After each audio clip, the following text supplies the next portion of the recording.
Hello అండి, good evening. నేను doctor Avinash తిప్పని, director ప్రతిమ cancer institute Warangal. So ఈరోజు మనం థైరాయిడ్ క్యాన్సర్ సంబంధించిన అపోహల గురించి మనం తెలుసుకుందాం. సో చాలామంది ఏంటంటే థైరాయిడ్ పేషెంట్స్ని మేము బయట చూస్తుంటాం అనమాట. అంటే థైరాయిడ్కి సంబంధించిన వాపుతో ఉండే పేషెంట్స్ అనమాట. గొంతుకు సంబంధించి థైరాయిడ్ వాపు ఇలా ఉంటుంది. సో వాపు బాగా పెద్దగా అయిపోతే వాటిని గాయిటర్స్ అంటారు అనమాట. సో రెగ్యులర్గా మేము పేషెంట్స్ వచ్చి అడుగుతుంటారు, సార్ మాకు థైరాయిడ్ వాపు ఉంది, మాకు క్యాన్సర్ ఉందేమో అని భయంతో చాలామంది వస్తుంటారు. సో థైరాయిడ్ వాపులన్నీ క్యాన్సర్ కావు.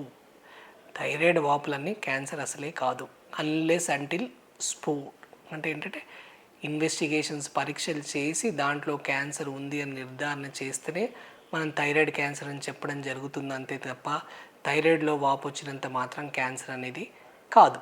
సో సాధారణంగా ఏంటంటే ఈ గాయిటర్స్ అని అంటుంటాం. గాయిటర్ అంటే ఐరన్ డెఫిషియన్సీ ఉండి ఈ గొంతు లోపల గడ్డలాగా తయారవుతుంటుంది.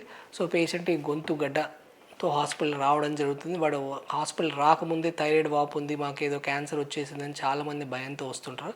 సో అది కూడా ఒక అపోహ. సో దీన్ని మనం థైరాయిడ్ వాపు వచ్చిన తర్వాత మీరు ఒక స్పెషలిస్ట్ డాక్టర్ దగ్గరికి వెళ్ళి కన్సల్ట్ చేయాల్సి ఉంటుంది. అప్పుడు డాక్టర్ దానికి సంబంధించిన కొన్ని పరీక్షలు చేస్తారు. అంటే గొంతుకు సంబంధించిన స్కానింగ్, ఆ తర్వాత ఆ థైరాయిడ్ గ్రంథి నుండి ఒక సూది పరీక్ష, ఎఫ్ఎన్ఏసి లాంటిది చేయడం జరుగుతుంది.